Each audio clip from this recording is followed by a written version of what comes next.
Okay, so number 1 on your review asks you to find the domain and range of these two parabolas. The parabolas that go up and down, their domain is always all real numbers, so the domain for both of these is all real numbers. They go on and on forever sideways. Even though they point up and down, they're still moving sideways as well, so they touch all the x values that we have.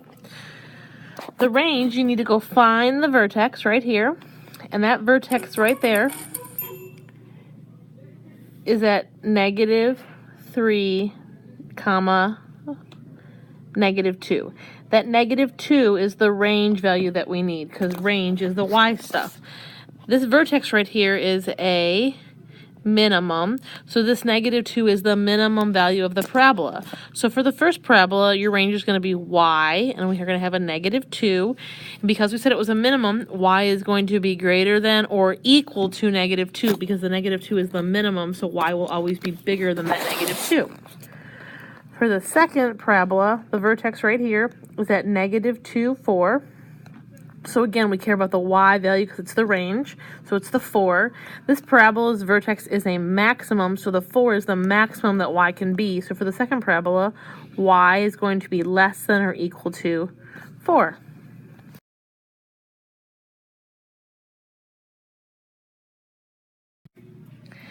Number 2 is about a golf ball being chipped in the air, and they give you the equation right here. So a golf ball chipped in the air from a small hill with an upward velocity of 50 feet per second. If the height h in feet after t seconds is given by the function, and there's your function, how high will the golf ball be after 2 seconds? So this 2 seconds right here is the time, or t. So we need to take the t, and we have to plug it into our equation. We know that t is going to equal 2, so we're going to plug it into our equation. So to find our height, it's going to be -16, 2 squared. Make sure when you plug things in, you always put parentheses around them, plus 50 times 2 plus 10. And then all you need to do is plug this into your calculator. So you're going to type -16 parentheses 2 squared plus 50 times 2 plus 10, and just press enter, and you're going to get out from the calculator h is equal to 46 feet, and then you would bubble that on your test and on your Tron. 3 and 4 about the graph that you were given, this parabola. So 3 says, using the graph, at what value, so this is the important part, at what value is the rocket at a maximum? So we don't want the actual maximum. We want to know where the maximum occurs. And that occurs right here at 5. So at 5 seconds. If we had been asked what the maximum was, we could say that the maximum height the parabola reaches is about maybe 120 or so feet. Number 4 says, at which of the following times will the rocket reach the ground? Well, we know that the rocket reaches the ground in 2 places. It's on the ground when it starts at 0, 0, so that's one place. And the other place the rocket reaches the ground is after 10 seconds. So the 2 answers are at 0 seconds and at 10 seconds. Number 5 wants you to find the solutions, which are the x-intercepts, which are the zeros for 3 equations. So let's do that. So the first one we're going to do is x squared equals 4. So to solve this one, and this is 5a, we're going to square root both sides, square root both sides. So x is going to equal plus or minus 2. And that's because if you think about it, 2 times 2 is equal to 4. Also, a -2 times a -2 equals 4. And if you were to graph this x squared equals 4, what you would have to do is you'd have to move over the 4 by subtracting, so you would get x squared minus 4 equals 0. And when you graph that in the calculator, you're looking for where the graph equals 0, where it touches the x-axis. And so what you would get would be that it's going to have a y-intercept down here of -4, but it's also going to have these very important x-intercepts at 2 and -2. The parabola is going to look something like this on your screen, which means the 2 answers are -2 and 2. 5b says that you have -x squared plus 2x equals 1. So what we're going to do is we're going to factor, and to factor it needs to equal 0, so we're going to subtract 1 from both sides. So we now get negative x squared plus 2x minus 1 equals 0, and we're going to factor. Before we factor, we're going to make our life a little bit easier, and we're going to take everything here and we're going to multiply it by a negative 1. So if I distribute this negative 1 in, I'm going to get a positive x squared, a minus 2x, a plus 1, and this should equal 0. So if we wanted to factor this, we could factor it. And if we didn't want to factor, we could complete the square, or we could just graph it. So when we factor this, in our top box we're going to put our x squared, our bottom box we're going to put a 1, and the only factors of 1 are 1 and 1. This sign right here is negative, so this one has to be a negative. And this one right here is a positive, which means this side has to have the same sign as the other side. So they're both negative. So I have a negative 1x and a negative 1x. And then we're going to factor. These two have a negative 1 in common. These two have an x in common. These two have an x in common. And these two right here have a negative 1 in common. And if you'll notice, this is a perfect square trinomial because it's x minus 1 on both sides of the box. So this factors into x minus 1 equals 0. And it's really x minus 1 squared because there's two of them. We can then square root both sides. So we're going to get that, let's go over here, we're going to get that x minus 1 has to equal 0, which means x equals 1. And since I only have one solution this time, that means that the parabola just touched the x-axis and then went away from it. So what it really looks like is right here at 1, that's where your vertex was. And since our a value was negative,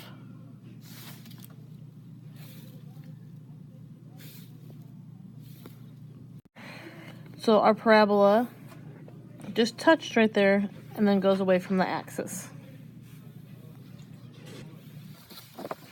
And then our last problem is 1/2 x squared plus 2x plus 3, and this has to equal 0. This isn't going to be so fun to factor because we have this 1/2 out front, so I would recommend on this problem making a graph. And if you make your graph, you're just going to type the equation into your calculator. So I would just type the 1/2 x squared plus 2x plus 3 into the calculator and graph it. And what you'll see is that your parabola is up here, and it does this. It never touches the x-axis, which means since it never touches the x-axis, there are no solutions.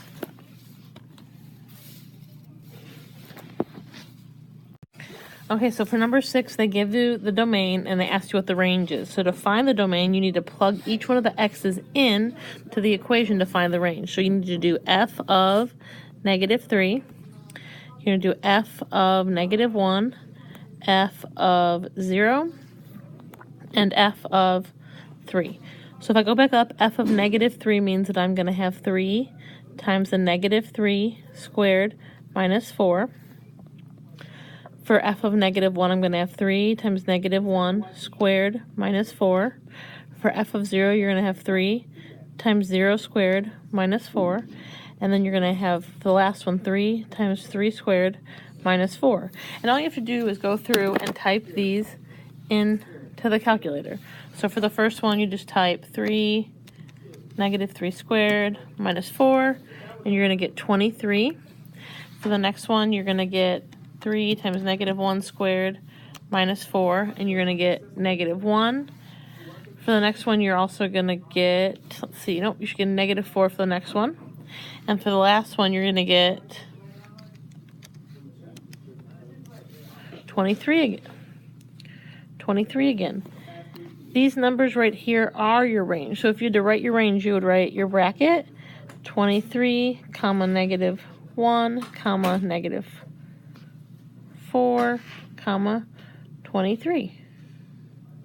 And there's your answer. Number 7 says that you have a graph of y equals x squared, which is our parent function right here. And it says which of the equations are compressed vertically. When you compress something vertically and you push down on it from the top, it's going to make it appear wider. So for the parabola to be wider, that number out front, that a value, has to be a fraction. So when we look at these other equations, the first one, the a value is still 1, but it's -1, but it's the same as the a value in the y equals x squared. So it's not going to be that one. The second one has an a value of a -1/8 or an eighth.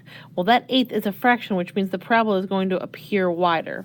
So that one's going to be our answer. And if we look at the other two, this one has a 2. That's going to be narrower. And the very last one has a 4, and that's also going to appear narrower. So if we were to draw a graph and I were to label these, you could do this in your calculator. But there's my parent function, the parabola. If I graph the g of x function, that one's just going to be the same thing, but it's just going to go down like that. If I graph this fraction one, I'm going to use a purple, it's going to be upside down, but it's going to appear to be wider because of that fraction out front. The green one that we have, that one would have actually been skinnier, and the black one would have been even skinnier than that because 4 is bigger than the 2. So the answer is the purple one, which is the a of x equation. And then it says, if it's compressed, does it reflect across the x-axis? Yes. For our answer, the negative made that parabola flip upside down and go under the x-axis. Okay, so for number 8, it says that you have x squared plus bx plus c, and the problem tells you that b equals 14, and you need to find the c value so that you have the perfect square trinomial. So you're going to do x squared plus 14x plus blank, or plus your c value. You're looking for c. So to find the c value, the formula is b over 2 squared. So you're going to take your b value, which was 14, you're going to divide it by 2, and you're going to square it. So 14 divided by 2 is 7.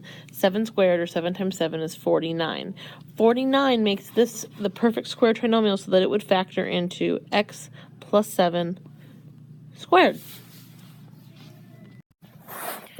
Number 9 says that you have a skydiver that jumps out of an airplane, and the equation given is h equals -16 t squared plus 650, and it wants to know when he's going to hit the ground.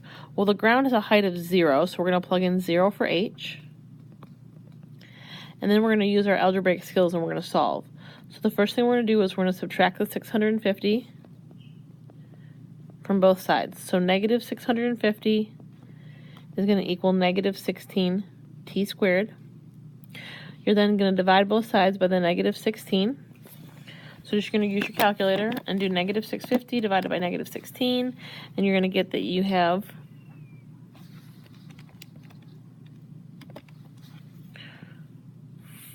40.625 is going to equal t squared, and then you're going to square root both sides. And in this case, we're only going to take the positive square root because we need time to be positive, because time should always be positive.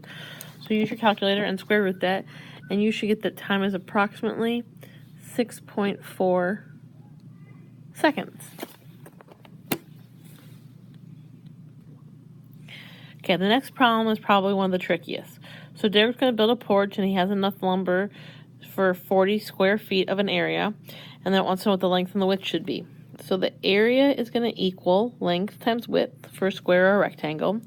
It tells me that my area is 40, so I have 40 equals length times width. And then the next sentence in the problem says that my width should be 3 feet less than the length. So instead of using W, it says that the width is the length minus 3 feet. I then can distribute in my L and get L squared minus 3L. And then I'm going to move the 40 over by subtracting 40 from both sides. So I get 0 equals L squared minus 3L minus 40.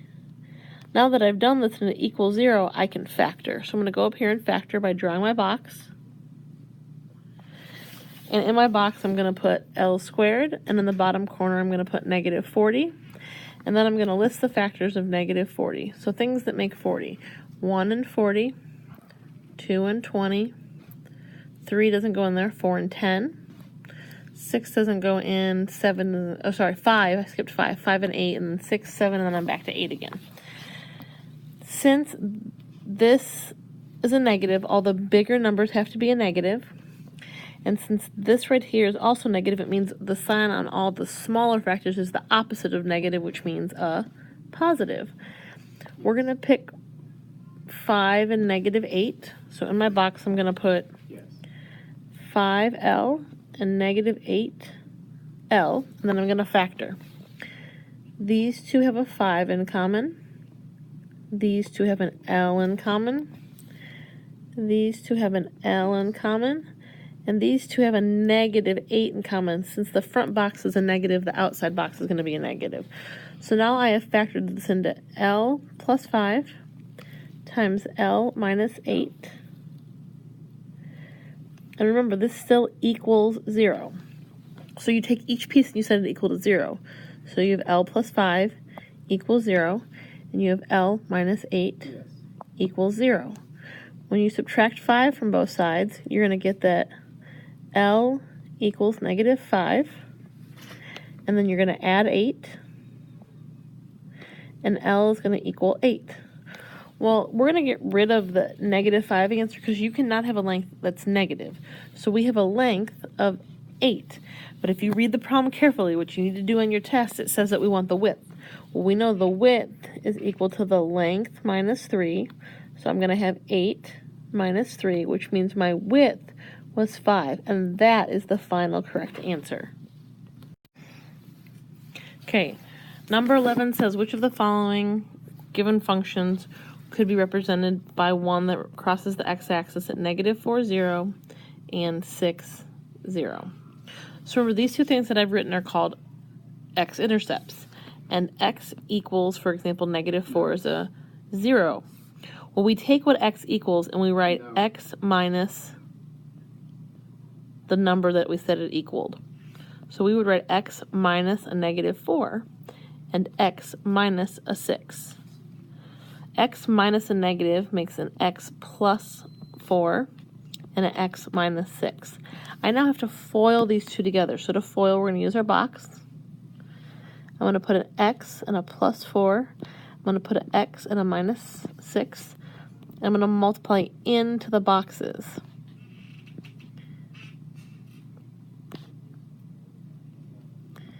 And so what you get is an x squared, and you have to combine those two items right there. And so a negative 6x plus a 4x is going to be a negative 2x minus 24 equals 0. And none of those match because they all say they equal 24. So let's move our 24 over so we have the 24 on the same side as the equations that we were given. So now I have x squared minus 2x equals 24. And this right here matches the first option on your review. Okay, so for number 12, it's talking about completing the square. So remember, the rules of completing the square are as follows. The first thing you have to do is you have to move the c value over to the other side, which this problem already did for us. And the next thing you have to make sure of is this a value right here is 1, which it is in this case. So once you do those two things, then you can add in your blank lines. So we're going to have z squared plus 6z plus this blank equals 7 plus the blank. To find the blank, remember the formula is b over 2 squared. So in our case, our b is 6, so I have 6 over 2 squared. So I have 6 over 2 squared. So 6 over 2 is 3. 3 squared, or 3 times 3 is 9. And if you add 9 on one side, you have to add 9 to the other side. So now you have z squared plus 6z plus 9 equals 16. And what we need to do is we need to factor this side over here. So it should be a z squared, a 9. Factors of 9 are 1 and 9, 3 and 3. We're going to pick the 3 and the 3 because they add up to make 6. So these have a 3 in common, these have a z in common, these have a z in common, and these have a 3 in common. And the whole point of completing the square is that what you have right here on this side should always match what you have on this side. So now since you have two of them, you have z plus 3 squared equals 16. So we have z plus 3 squared equals 16. We're going to square root both sides. Z plus 3 equals plus or minus 4. Now we have z, and we're going to subtract 3 from both sides. So z is going to equal plus or minus 4 minus 3. So what that's really saying is that z equals a positive 4 minus 3, and z also is going to equal a negative 4 minus the 3. So positive 4 minus 3 is going to be 1. Negative 4 minus 3 more is going to make a negative 7, and these two things right here are our two answers. Okay, so for number 13, the best way to do this one is to just graph them one at a time. And so when you graph letter A, you're going to get a picture that looks like this. And so it has 0 or no solutions, because it never touches the x-axis. For letter B, when you graph it, you're going to get that it has 2 solutions. It crosses at negative 1 and 2, so it has 2 solutions.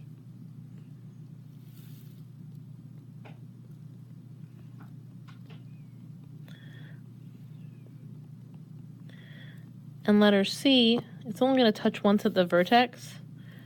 So, oops, I didn't even touch. It's only going to touch right there once at the vertex, so it's going to have 1 solution.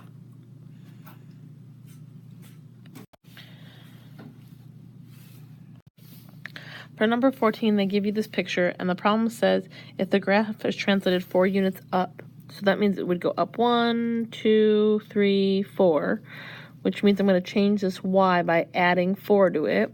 So my new vertex would be 1, 3, because negative 1 plus 4 is 3. It wants to know what the domain and range would be. Well, again, the domain of all parabolas that open up and down is all real numbers.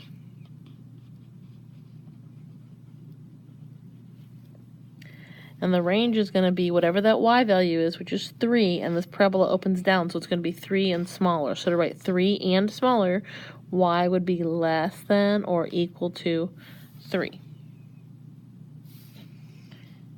For number 15 on your review, it just says describe what is true about the graph of quadratic equations when they have 1 solution, no solutions, or 2 solutions, which we talked about on problem number 13. So we've covered that problem, and hopefully you ace your test tomorrow.